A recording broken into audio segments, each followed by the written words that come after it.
Bom dia, bom dia, bom dia, bom dia, minha gente. Rapaz, é o seguinte, a história de hoje aqui, vou falar pra você essa história aqui, causa acontecido mesmo. O Fernando é lá de Cajazeiras. Na época que aconteceu isso daí, vamos estar com tempo já, né? Foi na época do Cruzeiro ainda. Não, era no Mirrez ainda dos tempos que aconteceu. Quem contou isso pra mim aqui foi um sobrinho dele aí já. Que aconteceu isso com ele, o Fernando nem vive é mais. Mas na época que aconteceu mesmo. Naquele tempo não tinha policial, não tinha delegado, tinha assim um delegado distrital, né? Não tinha nem hoje aquele polícia não. O Fernando tinha umas terras boas, tinha dado do pai, né, e tudo. O Fernando tinha terra boa, tinha umas vacas de leite boa, abastecia a cidade todinha lá, era ele que abastecia. Aí quando nasceu o filho dele, cresceu, ajudou ele também, vivia bem, Fernando. Mas começou a sumir. Sumiu uma vaca dele. Ele andou, pegou o cavalo, rodou todo o buraco, machucou essa vaca. Depois, peraí, depois sumiu um garrotão grande dele e o Fernando doido. Não aparecia rastro, não aparecia nada. E como é que pode? O cara tá sumindo esses bichos, não tem um rastro de uma pessoa, nada, nada. Cerca tudo do mesmo jeito. Acabar o terreno dele, tinha outra divisa lá, tinha uma comunidade lá sem terra, né? Aí eu disse, rapaz, esse sem terra tá comendo, comendo minhas vacas. Mas não tinha prova. Aí eu disse, rapaz, eu vou ter que tomar uma atitude. Ele tá com um garrotão bonito, preparado para ser como é que chama, o reprodutor, né? Tava deixando aquele boizão ali para ser reprodutor, um boi bonito.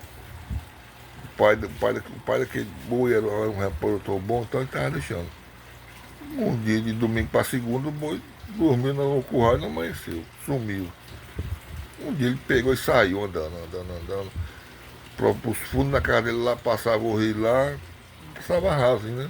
Ele atravessou ali do outro lado, só o que encontrou foi a carcaça das vacas que tinha sumido, acaba tirava o couro. E as vacas dele tudo manso, ele tinha umas 40, 50 vacas. Fora os bezerros, garrotão, tudo. E abastecia a cidade, sobrevivia daqui e dali. E vivia no sossego, não perturbava ninguém. Mas aí aconteceu isso aí. Aí o Fernando disse, rapaz, acaba que tá comendo aí, ele vem. Um dia ele ficou num pé de pau que tinha lá, ele passou a semana todinha pastorando. Não sei nada, só com a lanterna mesmo ia reparar como é que ele ia fazer. O cara vinha, encostava na cerca, laçava a vaca e ia puxando, chegava lá no portão, saía. Ele usava um negócio nos pés que não ficava marca. Ele viu uns borrão assim no chão, não sabia o que era aquilo não. O cara atravessava com a vaca puxando, do outro lado matar e tirar o couro. Só um vagabundinho só. Ele está bom. Foi lá no cabo, lá no ferreiro, mandou ele fazer lá uma base no chão, para poder, botou umas coisas de ponta, e quando o cabo pulasse, ele caía mesmo em cima e se lascava todinho. A ideia não era matar não, era só ferir. Mas aí botou umas três bases assim, que quando o cabo caísse aqui, se fosse tombando, caía no outro. Primeiro dia não veio, segundo dia não veio. Foi no terceiro dia, acordou com os gritos, socorro, socorro. Caba, ele pegou as vacas, mudou de canto, botou no curral mais lá na frente que o caba tinha que pular para poder pegar lá, né? Quando o caba pulou, pegou mesmo de pro, os ferrão de ponta. Ele pisou aqui, ele caiu pro outro lado. Se furou todinho, tem uma parte que pegou aqui no olho que furou até lá em cima.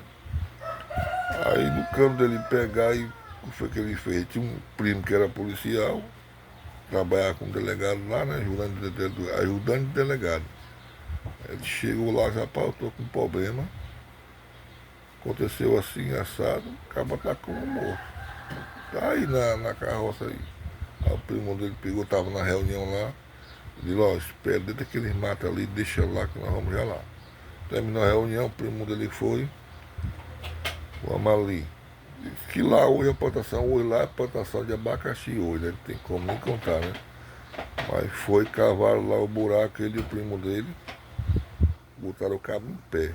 Escavaram um buraco de mais ou menos 3 metros a 4 metros de profundidade. Acabar, botaram areia, botaram em pé. Botaram areia por cima, botaram o mato, pronto. No outro dia era família, era todo mundo atrás desse caba. Nos sem terra, a maioria da família sem terra lá era tudo família do cabo. Era prima, era tia, era pai, era irmão, era mulher dele e tudo. Todo mundo chorando, procurando lá. E ele, cada vez que a pessoa perguntava a ele, ele dizia que não dava um dor no coração, porque tinha tirado uma vida, né? Mas o cabo não, o cabo não deu escolha pra ele, né? Continuou roubando, roubando, roubando. E acabar com as vacas tudinho nessa arrumação, né? Toda semana era uma, duas, uma, duas, uma, duas. Quando roubou o boião dele que ele deixou para reprodutor, ele perdeu a cabeça. Mas se não fosse aqui dali, fosse acabou o primo dele não tivesse ajudado ele tinha sido pegado o delegado, menino, ia dar um processo da porra. Ele ia ter que pagar os remédios do vagabundo e né, perigoso ser preso ainda, porque ele ia pedir uma coisa medonha, o processo era grande. Mas o primo dele ajudando o delegado, deram um jeito, o cabinho perdeu a vida e sumiu. E ficou como ficou, acabou com os cabas, o delegado foi atrás ainda, rodaram, mas nunca achou. Onde o cabo foi enterrado hoje é a plantação de abacaxi. Já está com muitos anos isso hoje, já prescreveu e não acharam quem foi que fez. Só o Fernando mesmo, o sobrinho do Fernando que sabia. Que foi que contou, né? Antes de morrer ele contou. E a velhinha contou para ele o que tinha acontecido. Aí ele disse que contou assim, mas não dá nada mesmo falando, já morreu, já prescreveu, né? Essa foi a história, espero que vocês tenham gostado. Se gostou, curta, comenta e compartilha.